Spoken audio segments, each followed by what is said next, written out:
Is everyone in? Okay. Did everyone sign in to get CEUs? Is it? Yep. Okay. School passed it around at 9. So I will go ahead and introduce myself, and then we'll kind of go around the room a little bit. My name is Gavula. I'm a licensed social worker, graduate of Ohio State, and I have been working at the American Civil Liberties Union for on and on for over 10 years almost, 11 years actually. So I've been working on social justice. I've been working on advocacy and at the policy level for a long time. I took a break to go to law school, and I worked at NASW for a little bit, and Stacy was my counterpart in Massachusetts, right? Yeah. So I worked there for a little bit. Primarily, what I'm focusing on right now in terms of policy level interventions are voting rights, especially for expanding accessibility for people with disabilities. And I do a lot of criminal justice reform, particularly with prison conditions and ending solitary confinement for people with mental illness. So that's a lot of what I'm focusing on right now. But I do want to introduce real quickly my colleague Steve David over here, who is our communications manager. Just got an increase in, or promotion, if you will. So I might be calling on him to help me out.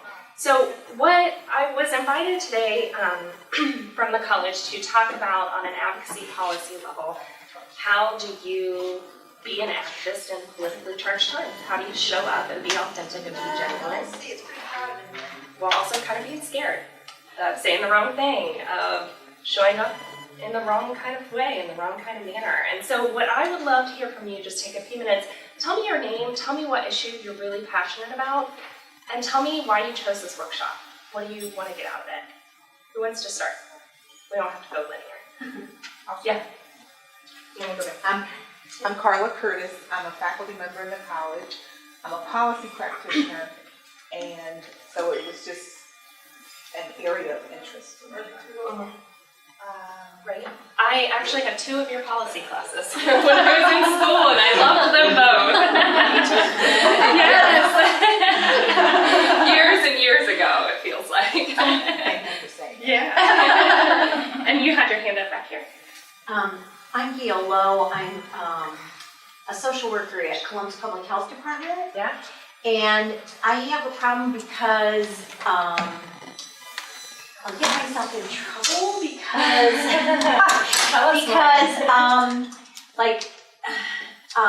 at the Homeless Coalition meeting, there was a woman that came from the Episcopal Diocese of Cincinnati, and she had surveys that she wanted people to help spread that were about being against, or feelings about if Ohio started a stand your ground law.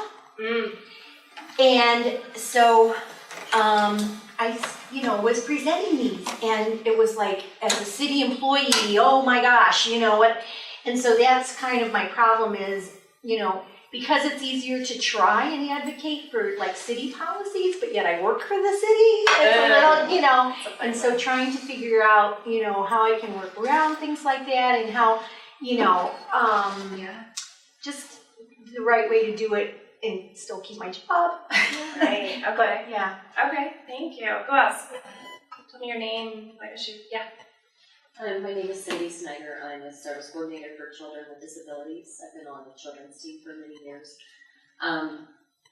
My concern is what the politicians and people in leadership roles are going to actually do for our individuals with these disabilities that really need help navigating through the world.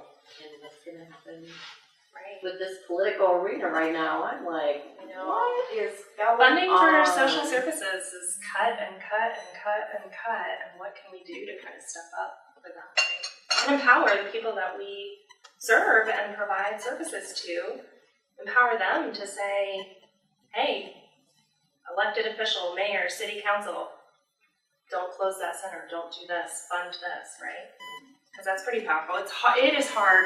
Steve and I worked at the ACLU and worked with a lot of elected officials and unelected officials in power in our administrative departments who were appointed, when I sit across from them, it's kind of easy to tell me no when I'm advocating for greater access for polling place accessibility or better mental health services in prison. But it's a lot harder when a client is sitting there, right, from that population. Who else wants to share? I won't force you guys, but if you'd like to. Yeah. I'm Jennifer Steve. I am the social work program manager for the Newark campus. And I guess the big issue I try to advocate for is poverty and minimum wage issues and livable wages, that sort of thing. But my bigger struggle is I live in a very small community in Lincoln County, and where people still use racial slurs, and it's a very conservative county, and sometimes I feel like a coward because I don't engage, and I have to live there. So I guess, maybe for me to get a little bit more courage to be Right. speak out a little bit more and how to do that more. Yeah, and you assess each situation to see if it's safe to do so, right? Mm-hmm. You gonna call out your racist boss? Probably not. You want a job, right? Or are you gonna, but then again, if you're sitting in a restaurant, are you gonna say something? Or sitting in a bar, are you gonna say something? So assessing safety for sure. If that situation is safe enough to step up. What else? Anyone else know before we start? I'm Jerry Flocco. I am new faculty here at Gavula, and I'm also a policy professor, and I'm always interested in learning how to engage my more clinical students and get them more interested in that. Yeah, because what happens at the policy level, especially because I did some clinical practice right after grad school, and I did community-based HIV care and mental health care, and I got so frustrated, right? I wanted more money, and I thought, well, I'm gonna go back to policy and advocate for that. So what I thought we'd do to start off with, because this is a big topic, and we could talk about this forever, and we all have different experiences, and I want you to feel comfortable to raise your hand and share or question or push back and say, Adrienne, that is not applicable in the real world. Push back and say that, and let's create that space where we can have that discussion.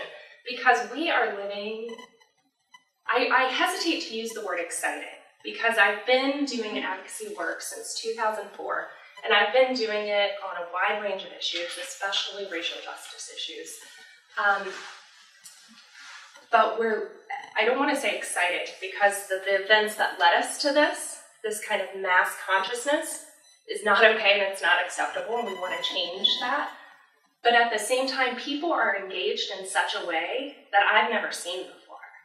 We have social media platforms where people can call you out and stand up and have their voice heard by thousands of people who then amplify that message. And that message can be positive, that message can be negative, that message can be hurtful. But the voices that we amplify matter, and I think we live in this time where we're operating as social workers in this time where information is instantaneous. So if I were up here giving a presentation, it's being recorded, it's put on the web somewhere, and I happen to say the wrong thing, man, right?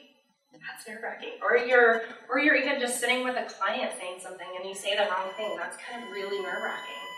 But I think there are just some common ground rules that we can all just agree to that we'll get to later. But I want to show you just 3 examples recently of where I've seen things just blow up. Just absolutely explode, and there's no putting them back in the can. So the first one here is online, and I'm not saying I agree or disagree with any of these issues, I just want to put them out there. So there was this New York Times article by a feminist blogger, author, who wrote about Caitlyn Jenner's transition. And in it, she kind of espoused this stance and this feeling that is real within the feminist community, that because of the male to female transition, that there are certain privileges that Caitlin was afforded throughout much of her life that carry over, that women aren't often, that cis women aren't often offered those privileges. And so essentially some of the stuff, oh, I'm sorry, I put the wrong one up here. This one. Essentially some of the stuff she said, the inside and outright fear that trans men and women live with is too familiar to us, and cruelly marginalized groups' battle for justice is something we instinctively want to rally behind. But undermining women's identity and silencing, erasing, or renaming our experiences aren't necessary to that struggle. But as the movement comes mainstream, it's growing harder and harder to avoid asking pointed questions. So then I saw this comment. I've been saying this forever. Male to female trans cherry pick and appropriate when and where and how they want to be a woman. At the end of the day, they can choose to be a genetic male, and therefore means they will never truly know what it is to be a woman. This apparently makes me a hypocritical transphobic. I know these people, and I was like, wow. And then, continue on, this is the most colorblind and classist piece of garbage that anyone could have written about gender's transition. My womanhood, et cetera, et cetera. My womanhood is not threatened by Jenners or Laverne's or Cece's, is yours, question mark. What are some of the issues that are brought up with this? When we talk about trans rights, when we talk about feminism, what are some of the issues that this brings up? Because these are real, and these are real conversations that people have, and real feelings that people have on either side of this. I think one of the main things is just gender identity. What does it mean to be a woman? I read similar responses to tweets and things like that, and I think a lot of people are putting out there that Caitlin is presenting being a woman is just wearing a dress and painting her nails, and for biological females, being a woman is a whole lot more than that. So I think it's generated an interesting conversation. Sometimes it devolves, right? More often than not, it devolves. I've spent a lot of time working in feminist circles, and there is a big divide right now, and it's kind of the catchphrase that people are using.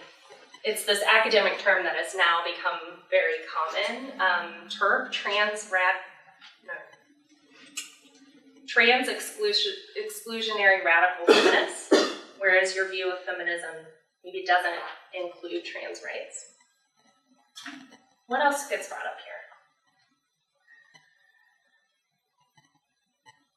Classism, because a lot of times when you talk about gender's transition, it's not that experience and that welcoming and that being on the cover of Vanity Fair as your big out, coming out to people. Yeah. I was just gonna say, I've had some issues with the whole publicizing of this transition. And it's really, and I've resented the fact that were this particular woman not a person of means, and previously a media personality, I just find it, I just find so much, I'm just resentful of so much of it. And then the fact that his ex-wife is his publicist and his manager, promoting for his television show, and it's about money. So I think that many of the issues around transitioning are lost in all of this BS from my perspective. And then, but getting back to the comments that are being made, what's confusing to me, the last comment that interjects this notion of being colorblind. I remember in some classroom settings over the years, a lot of forms of discrimination are referred to as racist or being racially discriminatory when it's not about race necessarily at all. And so I don't know where the color, that just threw me. How did that get, that kind of stuck out for me. I didn't understand that. I bring up some of these issues that aren't directly related. I mean, I think this is related to race because, being a Black trans individual is a different experience than Caitlyn Jenner being a white, middle-aged, right, of lots of privilege, right? And so those experiences are really different. And I'm going to bring up a couple more issues that the phrase that everyone talks about is intersectionality, that every single issue you work on intersects with every other issue, and we absolutely have a responsibility to understand that. We have a responsibility to be cognizant of that, and we also don't have an excuse anymore to say, I didn't know. We just don't. We all consume information in such a way that we've never consumed it before as a population. And especially as social workers, as we talk about cultural competency, you can't just say, oh, I work with people who are disabled, because people who are disability can affect anyone across the spectrum, or I only work with young females. Well, that, again, like young kids, or I only work, you can't say I only, or this is my competency. Your competency has to be across the board. And when we start to get called out on stuff, we can't continue to say we didn't know. We can say, I didn't think about that before, but I'm going to do better next time. Keep calling me out on that because I want to do better. That's a different conversation than this attacking mode, right? Yeah. That's exactly what I was going to say, because a lot of times when I see things like this online, I don't want to even respond because it's like, no one can have an opinion anymore. If you have an opinion, all of a sudden you're a horrible person, you're hypocritical, you don't love anyone, you're not a Christian, or you're a hypocritical Christian. It's so charged, and they attack your character instead of your opinion. It is really charged, and I use these online examples because people don't lose their personality. These are the personalities that people take forth into the world, right? These are conversations that have jumped off of social media and onto real life. I want to go back to this one. I am involved I like this group on Facebook, and I know some of the people in it, and I think it's a really interesting avenue. It's called Everyday Sexism in Central Ohio, and people will post their experiences, their information, interesting articles, and this was one that just piqued my interest, and I've never commented, I've never posted. Why? I don't want this, right? But I want to watch it happen, and I want to learn from other people's mistakes, but I don't want to step up. And that's not good. I admit that that's not a good way to approach issues. So one person is, and I took out their names and everything for obvious purposes, talks about male discrimination, that she's in a Hilliard Moms in the Know website, and they're refusing to let dads into the group. And they basically post questions about schools, city issues, advice for kids, etc.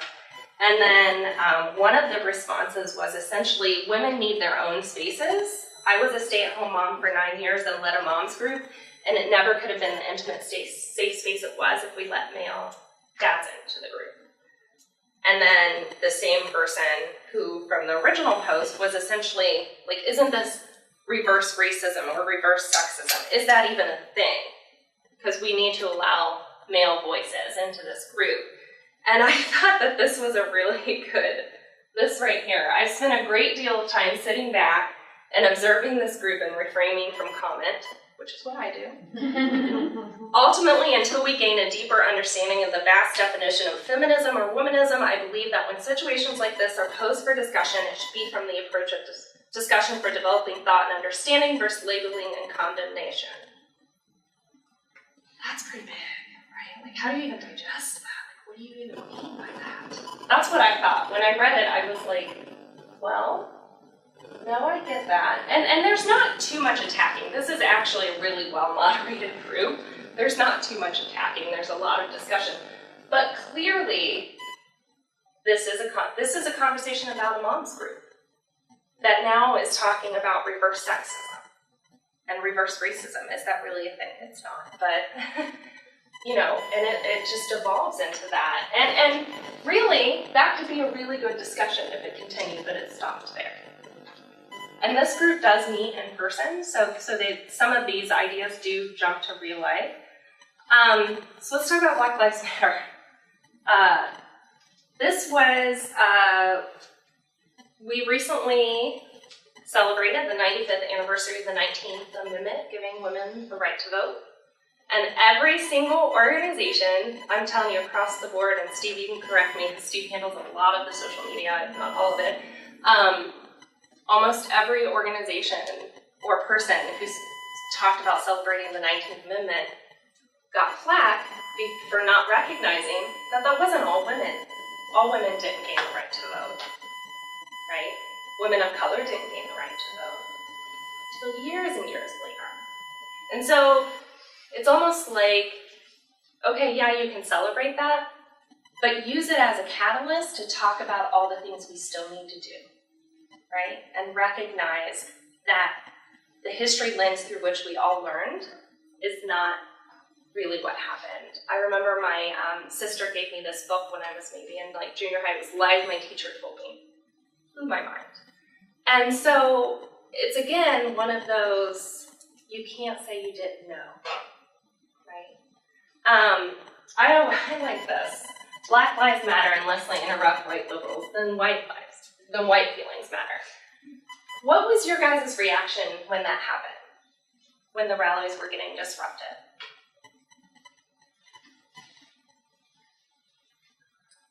Yeah. Go ahead. You just have to turn it off. It's ridiculous. Say more. It's like this one person, what can I do about any of this? You just get frustrated. You're like, why can't you see? This is like so blatant. Why can't you see it? Yeah. And then you just like, and the whole social media thing, it's like, okay, are these people really, like, are they going to say these things face to face? I think it does happen a lot more than we think. I see these conversations happen quite more frequently than not. And that's why I use them as an example. But I also want to, up here, our ACLU counterpart in Northern California got called out on Twitter for, like, what actions are you taking to affirm the lives of Black trans women?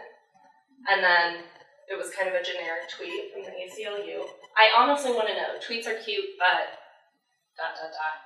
And basically, today we're mostly listening and amplifying Black voices and following this amazing Black and Black combo. ACLU got called out, right? What the hell are you doing about it?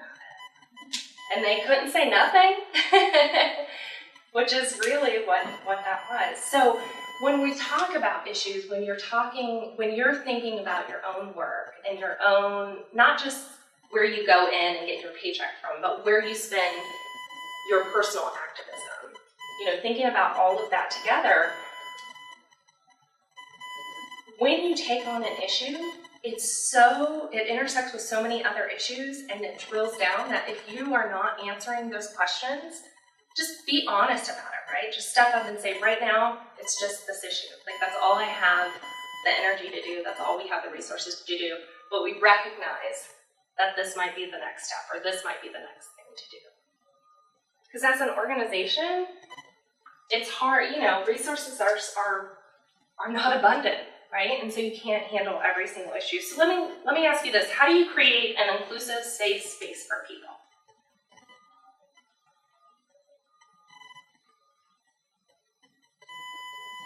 Yeah. Can I first ask what you mean by safe space? Yeah, let's answer that. What do you guys, when you hear the word safe space, what comes to mind? Non-judgmental. Non-judgmental, okay. No harm. No harm. What else? Acceptance. Someone from the side room. What safe space mean to you? Comfortable sharing your opinions. Comfortable sharing opinions? Recognize your biases and judgment. Okay. And for me, safe space usually has to be something that someone will explicitly name it as such. That like it's not something that happens tacitly, or that there's like an explicit like someone lays it out that this is a safe space where these things will not be tolerated. That's a good answer. I put safe in there because we all have our own definition of safe, and it's kind of saying the same thing. Would you agree with that as people are saying that, right? That's why I asked it. Yeah, yeah. Because we're all gonna mess up. Every person in this room is going to say the wrong thing at exactly the wrong time, or do the wrong thing. It's what you do after that matters. If you never approach an issue again, if you never talk about a subject, if you never interact with that community again, then that's a shame, right? We need more allies, and we need more people active and interested in these issues of social justice so we can work toward justice, so we can work toward equality. And for me, it's not that you're never gonna mess up, or that you're never gonna not say the wrong thing, or you're never gonna walk into a room and carry your privilege with you, whatever that privilege is. It's that you recognize it, you work to own it, and you work to give that power and deference to other people, and to lift and be genuine. That's my biggest thing, is if you show up being genuine, authentic, wanting to learn, and really just show up. That's half the battle for me in creating a safe space. So what I thought this is actually a good sign that I thought this was a really good list here of things that I don't want in my space when I create a space. There were rallies at the start of this year, like end of December, January. There were some Columbus-based rallies, and I, said yes, I'm going to all the Facebook events. Steve and I went to a lot of them, and I thought there was one piece of it where I really had to stop and think, you know what, that's absolutely right. And it was, please, this part right here, please understand that not every community has enough resources to make bail or miss work from arrest. People of color cannot take off their threatening masks, so it asks people not to wear masks. We have to make space for people who are normally silenced to be heard. So there was a specific ask that people of color come to the front. The movement is not disappearing, so we expect all allies not to endanger protesters with recklessness. So to make the protest violent, or to amp it up a little bit more so the police are even more on edge. And I just thought that that was a really powerful reminder that if I'm, as a privileged, middle class white person going to a rally, I need to recognize this, right? That I'm not going to be the first person arrested, or the second or the third, right? I'm not going to be the person targeted. And I thought that was just a really good reminder. What are your guys' reactions to that? Have you thought about that before? In that way, that to not be a rabble rouser, but be a conscious rabble rouser? Or does it not speak to you? Yeah. I guess this kind of situation is scary. Okay. I have a lot of fear to enter into that. But what if something does happen? Yeah. What if I'm involved in the middle of that? So maybe I shouldn't be there. Because what do you see on TV, right? Because what the media Ugly. shows us. I mean, the ugly, terrible. Yeah, they don't show the planning that went into it. They don't show the cleanup after. They don't show the peaceful part of it, right? They show you. And then that does. It feeds into this fear. Right. Part of that. Right. So one thing, because we've talked about kind of gender, classism, sexism, racism, all the isms we can think of for right now. But when we talk about privilege, we're not just talking about skin color. We're not just talking about gender. We're talking about all the little things that add up to a lot of privilege. And so I thought that we could get together as much as we can and do a quick privilege walk. which is basically everyone get in a straight line here in the middle of the room. I'm gonna read, face this way. I'm gonna read some statements, and based on your answer to the statement, you're either gonna step forward or back, and we're gonna see where we end up. And I've chosen questions that aren't extremely personal, that aren't calling out people. If you feel uncomfortable answering, don't answer. This is by no means a comprehensive list either. I just want it to be an activity that shows all of the little things that happen in our lives add up to a lot of privilege. Are we on board with that? All right, in a line here, face me. This room isn't quite set up for it, but we'll give it a shot. Okay, number one, if you were ever offered a job because of a friend or family member, take one step forward. If you believe that you were paid less because of your race, gender, or ethnicity, take one step back. If you can show affection for your romantic partner in public without fear of ridicule or violence, please take one step forward. If you were ever stopped or questioned by the police because of your race, take one step back. If you have ever felt uncomfortable about a joke directed at your gender, take one step back. If you get time off for your religious holidays, take one step forward. If you took out loans for your education, take one step back. Right. If you're pretty sure that when you go into a business and ask to speak to a person in charge, you'll speak to someone of your own race, take one step forward. If you can look at mainstream media and find people of your own race and gender represented fairly and in a wide range of roles, take one step forward. If you have to rely primarily on public transportation, take one step back. Stay where you are for a minute. Are you surprised at where you had to step forward or backward? Was anyone surprised? These things that you've thought about before? No? Were there questions that stood out to you, that made you think a little bit? Yeah. Growing up as a poor child in Appalachia, I felt that it was a privilege that I was able to take out student loans for my education because I knew that a lot of people could not do that. Mm-hmm. So that was a privilege for me. Okay. What else? What other questions? And really, a privilege walk, if done correctly, has about 20 questions and a big room, but I think this kind of shows you the idea. What other questions had an impact on you? The public transportation, so when you live in a city where everybody takes public transit, and you don't think about it as a disadvantage. Yeah. So you came from Massachusetts, Boston? Yeah, so we always took the public transit some of that around, and even here, taking the bus, I mean, it's very difficult, isn't it? Yeah, Because it it's a doesn't challenge. reach everything. Yeah, it takes time. Right. Right.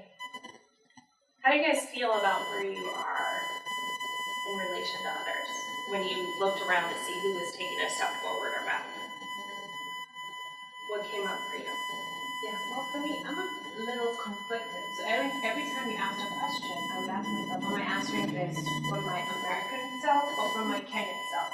And so some questions that go forward then come back. Okay, and so for me, it's that dual identity of, I know I'm privileged in the US because of who I am in some ways, and I'm extremely privileged in Kenya because of, other circumstances. Just trying to figure out when I'm an ally, when I'm the other, and Yeah, thank you for sharing. What else? What else came up?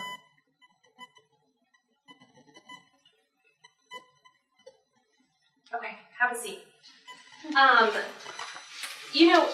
Inclusion doesn't just happen, it's not an idea, it's something that you really have to work toward in your life, in your agency, and in your activism, in your work. How many of you have gone to a panel and it's been all middle-aged white men, right? Or you've been to a conference and all the speakers look the same. How many of you have been to your community, your school, your organization's award ceremony, and everyone receiving an award looks the same? How many of you have gone to a job interview, walked around to be introduced to everyone, and realized that they all look the same? Right? And if we want to do this work, and if we want to be inclusive, we have to make an effort at it. It doesn't just happen by accident, right? We would need to make sure that we're recognizing privilege when we're promoting it. We need to recognize if we're only working within our circles, and our circles are pretty homogeneous, then that's who's going to get involved in the work. And so expanding those circles and feeling more comfortable with expanding those circles. So what I thought I'd spend the rest of the time doing is sharing some things that I've learned, some things I've read that have kind of meant a lot to me in terms of how can you be an ally? How can you step up to this work? So these are some. Take risks, right? We talked about feeling comfortable and not having to feel judged about every single thing that you say, but take risks, show up.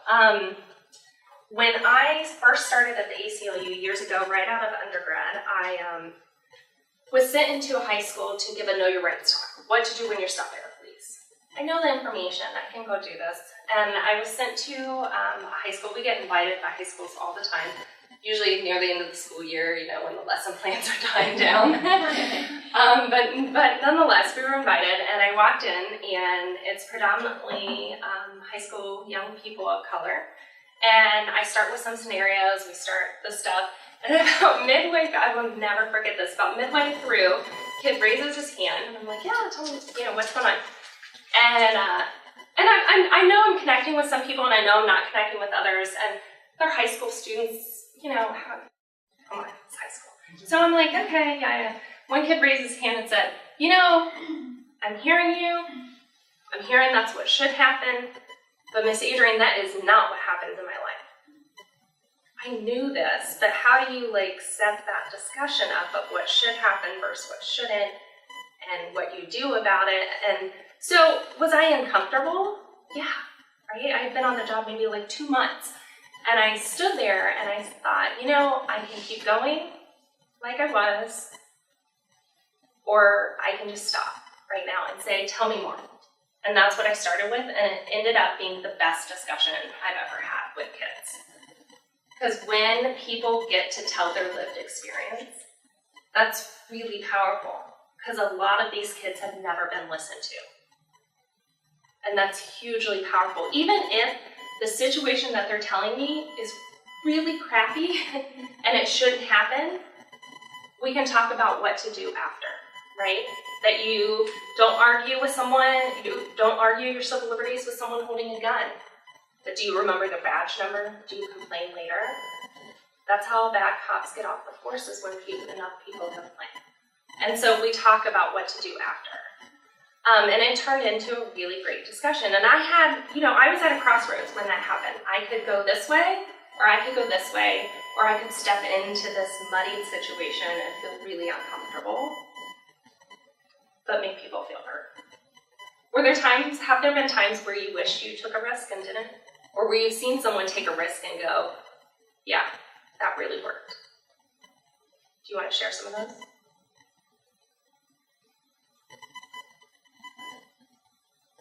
And it could be really small, yeah. I torment myself afterward when I do hear something that's sort of a racist comment, Right. and I don't feel like I am comfortable enough to you know, confront it at that moment. I've at least tried to come up with, you know, what I think is sort of some way to sort of stop it without being too confrontational, of just saying something like, you know, well, wow, you know, how do people get to choose the color of their skin? Because I've never been able to figure that out, you know, that how can, you know, But, yeah, the times when I Right. kind of had to let it go, but then, like one time it was somebody else that's a different city employee that,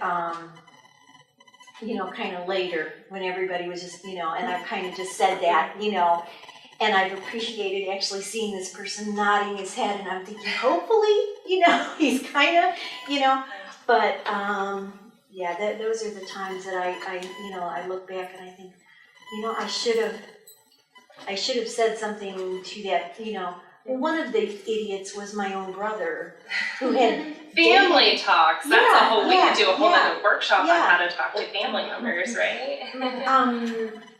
He'd actually in like earlier years dated people of color, so I thought he was pretty good about it. But yet, when we had a neighbor behind us that was a person of color, and he made some stupid comment in front of that person, even about saying, well, I didn't realize, purple people would even be in this suburb or something. And I'm like, what, how do I say, I didn't realize you were such an idiot or something, to my own brother kind of. But it just, things like that yeah. And taking a risk of speaking up, but also taking a risk of letting go of, this is what your story brought up for me, if I can share. Letting go of calling people idiots, or like, you don't share my same viewpoint, and so therefore, like, even though I may think you're the most racist person on the face of the planet, or sexist, or whatever, showing up for a discussion about it, a dialogue instead of a debate, or an attack. Like, if someone attacked me and said, you say this and therefore you are this, I'm going to react differently to, when you said this is what it brought up in me. What were you thinking? Where were you coming from? To remember to say, like, you just made me feel such and such. Use our social worker skills, what I hear you saying, right? Like, use those social worker skills to take some risk and to have a dialogue with people. And just kind of show up, be genuine, be authentic, and be kind, and don't be, I think what you said earlier really spoke to me too, is no one can have an opinion. People probably feel like that they're going to say the wrong thing or do the wrong thing or be called out. And instead of calling people out, what if we brought them into the discussion? Yeah. I don't have any problem confronting family and friends, and I do it usually in a way, like when I've had family members say stuff, I'm like, what happened to you? Because that's not how we were raised, to think about people. And that's not the opinion you've always held. What's changed? Why do you think that now? And genuinely, I'm curious, because it's, it's like, what happened to you? We were not taught to be racist, discriminating, intolerant people. What has happened to you to change? And I guess from the education, curiosity point of it, and usually I don't get much pushback. I mean, and usually they answer it genuinely. And I hope it spurs a conversation in their head about who they used to be and how they used to talk about things, and was that really their genuine self? Or were they just kind of towing the family line? Right. But now they are more. Let me push back just a little bit, if you'll allow me. Mm-hmm. What if instead of calling, and we all do, really, Donald Trump is X, Y, and Z, or whoever is X, or like, we use the isms, this word all the time and call people that, but what if instead of using these really loaded words, we find something different to say? We say, you know what? From my point of view, this is where I'm coming from, and I'm recognizing what privilege is. And it's not being a multimillionaire kind of privilege. It's all these little things that add up over someone's lifetime. It's opportunities. It's getting to that place. And so when you say this to me, this is how I want to react to it, but this is how I'm going to react to it. And I want to start a conversation with you. Not what changed in you, why are you this, why are you that, but like, just try to let that defensiveness go.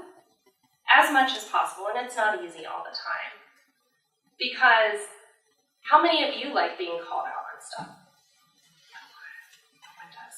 And that's my next point, is when people call you out on your privilege, whatever that privilege is, don't let your automatic default be defensive.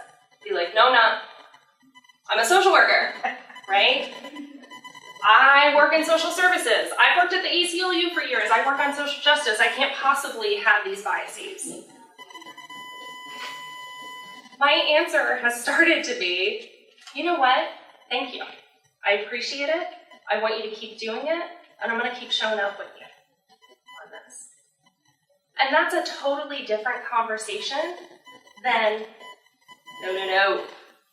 I am the almighty knowing person who can't possibly be doing these things. Then this is a big one. Find your power, recognize oppression, and help expand others' power. So I'll use disability rights. I was meeting with a group. They're called Citizenship in Action, and it's made up of people with disabilities. It's in Cincinnati, and they do a lot of activism work, especially around voting rights. And so I sat down and I said, tell me what's happening in Cincinnati. Conversation. I mean, we talked for 2 hours. It was amazing. And there was one person's story that just stuck with me the whole time. She said, she has an intellectual disability, and so her speech is impaired slightly.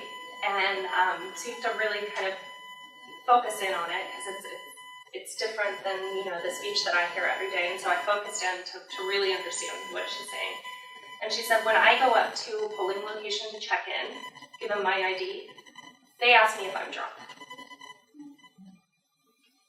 And that story stuck with me so much that I came back and I said, you know what? We need more poll workers with disabilities. We need to really help this population. And I worked with her to get some of the text that she would like to see on a publication. What's the language that we should use? And then I said, Diana, your story is so powerful. I'd love for you to write a blog post for us. How do you feel about that?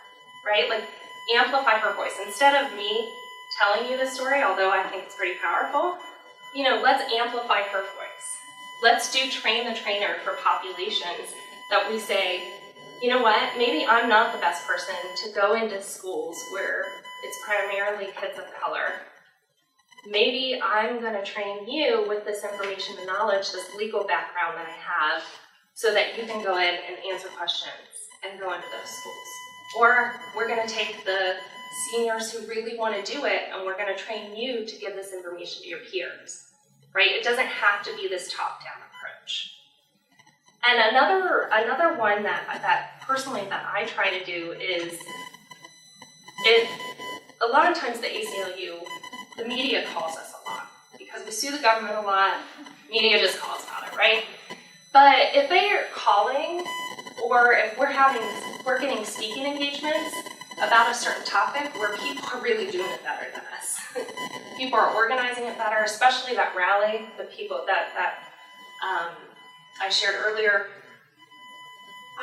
We're going to want to direct them that, yeah, we want to talk about what we're doing at the ACLU, but who you really need to talk to is this person, right? Because I know that you probably don't have their number. Or, I want to be on this panel, but I also want to invite this person to be on this panel with me. Try to amplify people's voices as much as possible. If you are in your agency, how many of you have a client advisory board in your agency? Why not?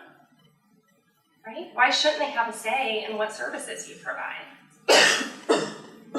When I was working at, I will not name the agency, but when I was working at an agency in clinical practice, we moved buildings, and every single client kept coming in and saying, I hate your waiting room, I hate your waiting room, I hate your waiting room. Finally, I don't spend much time in the waiting room, so I had some time and I went and I sat in the waiting room. And I looked at the art that was on the wall and I thought, that is not the message that we're trying to send. She's absolutely right. So I went to my supervisor and I said, someone's got to redo the waiting room. You and I don't want to do it. So these are 5 clients who have complained about it. Let's ask who else has complained about it. Let's get a change, right? Because in the time that we moved, the testing numbers went down as well because that wasn't the message that we were trying to send. And so starting the client advisory board could be a really radical idea. That's something you can take back to your agencies. Speak only for yourself is a big one. Listen. Listen with intention, not with intent to respond. Have an open mind. Ask questions. Bring in others. This is a big one. Not everyone is a learning opportunity. So the only person you know who's maybe trans, or the only person you know who's insert whatever, is not your learning opportunity every single time. Know the issues, build relationships, get comfortable with being uncomfortable. Know how to navigate the circles. This is also a favorite of mine. Quote, I've heard this, but wouldn't it be encouraging if more folks were encouraging of allies? As an ally, as a person of a privileged group working to eliminate systems of oppression, it's not anyone's responsibility to make me feel really comfortable and welcomed and thanked for the work that I'm doing, right? It's my job to amplify and lift people's voices and power to break down those systems of oppression. Dialogue, not debate, and I think the biggest one is apologize when you make mistakes, because we're all gonna do it, right? So what would you add to this list? Well, I'm confused about one of them on there. Sure. Where, speak only for yourself. You know, what if you're in a situation where you are a person of privilege and you want to bring up the plight of others, you know, I don't understand why I would speak only for myself in that situation. I would want to. What I mostly mean by that is if you are in circles and you are in situations where people can and should speak for themselves, don't speak over them, amplify their voices. Don't speak for them, amplify their voices. But if you're doing some education, that's fine, right? And I think I'll end with, unless we have some questions, humor. Because everything doesn't have to be this serious. I was reading an article and I posted this on Facebook. I thought it was really funny. It got real heated. It was like an NPR article, and for some reason I clicked on the article and I happened to see some of the comments. I don't normally read comments, and once it got heated, someone posted just the ingredients for sugar cookies, and someone said, "I put these in a bowl and nothing happened." This work is absolutely serious. Lives matter, and people's lived experiences matter, and we need to recognize that. We need to work toward it. But we also need some humor, because otherwise you're going to burn out. You're not going to want to do the work. No one's going to want to do the work. No one's going to want to step up. And so these are some of the things that I've learned over the years, and people have shared their experience with me. Are there any questions or things that you would add to the list that aren't there? I kind of went through it quickly because we're running 5 minutes left. What else?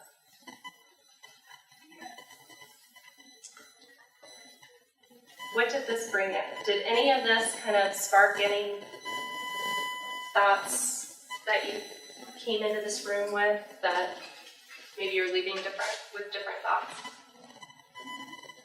Yeah. I like your approach to advocacy, because when you're advocating for someone standing up and yelling and The bullhorn. we need to do I'm gonna this, rally. and Yeah. like you're just coming at it like very It's everyday conversations that are gonna matter.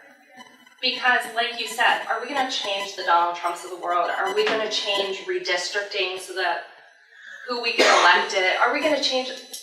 I'm gonna work on it at the ACLU. But in our everyday lives, it's the conversations, it's the interactions, it's showing up. It's when you see an interesting documentary that's happening or an interesting event that you're showing up and you're meeting new people.